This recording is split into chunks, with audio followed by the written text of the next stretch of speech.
Sanders. Oh, y'all know he done made some news. Talking about how he recruits kids. And let me not say that. I know why this is news and controversial. But sometimes keeping it real, y'all just don't want to hear it no more. Like keeping it real goes wrong. I don't know why it doesn't. Keeping it real goes right. It should be that way in our world, in our society. But Deion Sanders basically said, look, my quarterbacks I'm looking for, 2 parents in the household, high GPA, 3.5 or better. Hey, I want some good citizens at the quarterback position. Y'all can run where y'all run with that, whether it's racial or whether it's, only certain types. You can do that, but he broke it down. And he said it, and he meant it. We'll talk through it. Then he said, my D lineman, he said, I need that dude on lunch program. I need him just mama, single parent home. Just barely can make the flight. Like, broke. Like, he just need a dude that got a hunt. And that made news. I mean, one is Deion Sanders saying it, but 2, you calling it like it is going to make news. Let's talk about this. Because I remember a coach came up to me and said, I don't recruit kids that have 3-car garages. He said, nope, no circular driveways, no 3-car garages. I said, damn. He said, not hungry enough. That's what I want to talk about. Because what Deion said, I get. Look, at certain positions, I need certain demeanors and temperaments, and I need to play the percentages. The percentages are this type of kid will be this type of way. Doesn't mean he is, but he's like, look, I'm recruiting. I ain't got time to see every kid, but I am going to generalize, and I'm looking for them. Now, of course, he going to find him a single parent quarterback, right? Like, all right, dude broke as hell, single parent, and he could throw it. That kid still will be his quarterback, so don't get him twisted. But let's talk about this whole hunger that comes from only the inner city, the hood, poverty. I've always challenged that, and I'm going to challenge it again because this was a stereotype on that. Like, I need my dogs. Dog that don't stretch. He just hunts. Seafood, eat food, right? He don't stretch on the porch. Dog see something. He's out. Well, let me tell you this from experience that in general, rich get richer, poor get poor. When we say somebody from the hood is hungrier than somebody who's from the burbs, that's a damn lie. What we have done is selected from all those from the hood who are not hungry and all those who are hungry. And then we selected those who are hungry and good. And then we now put that against all of the suburbs, not the suburban kid who is actually hungry, who has resources, and that is good, right? Now compare those to compare, you start to realize, oh shit, this ain't the same conversation.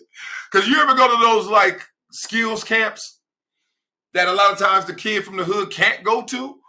Because of resources, because of lack of money and opportunity, right? Whatever it may be, too far, can't get there. Parents can't get off work, whatever it may be. Don't have the money for the registration, blah, blah, blah. Real. But you get there and you realize, man, the game don't discriminate. And these cats out here tilting. They out here getting it. So I think the conversation really needs to be leveled and shifted because it's not that you're hungrier when you're from the hood. I'm hungry now. I ain't in the hood. I was hungry then. And I was in the hood. But it was me. It wasn't it. It was me. But y'all want to know why I know it was me? Because I had a lot of homies in the hood with me who weren't hungry. We don't like to say that a lot. We don't like to talk about that a lot. You know why? Because don't kick them when they're down, right? Well, I was down and I felt them kicking.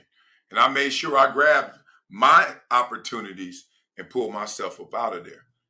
And everybody does it in a different way. It doesn't mean play ball. I hate when that happens. When, not everybody can make it to the NFL. I was like, you act like that's the only way to make it.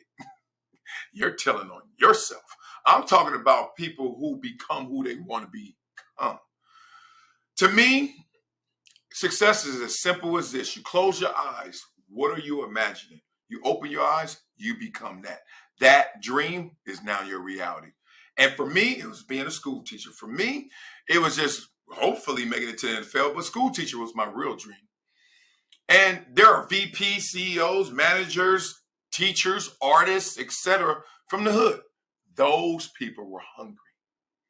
You know who weren't as hungry or as fortunate or blah, blah, blah? The people who don't make it. And there are more of them than there are that make it. Isn't that crazy?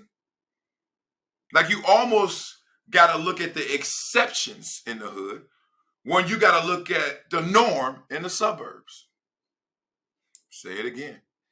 This whole hunger, like he from nothing, he gonna go get it. Those are the exceptions. In the burbs, they're the norm. Don't believe me? Let's go to high schools now.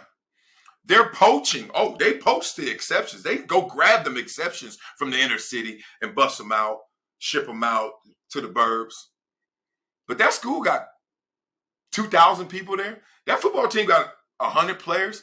They shipped in, what, 5, 10? That team is going to win all state with 5 or 10 special exceptions.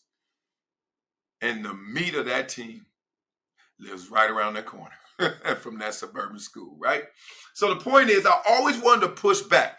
We got to have an honest conversation that we are extracting the best of the best from the hood and say everybody in the hood is that good or that hungry. It's not the case. If that were the case, the rich wouldn't get richer. The poor wouldn't get poor. We have to also count those who were out there and wasn't coming to practice, that didn't show up, that didn't try hard, etc. Then we also got to flip that for the suburban model. And not just the norms, the one who is messing up and fucking up daddy's money and mama's money and is just partying hard, whatever you may say. They may be the exceptions because the norm is there's success out there and you got to put respect on it. So saw that story, thought it was crazy, thought it was good, thought it was dope. I love Deion Sanders so much because that dude is bringing a different energy to coaching. He's making those other coaches get on their toes and get younger, get smarter, meet the kids where they are. And that's what I love about it.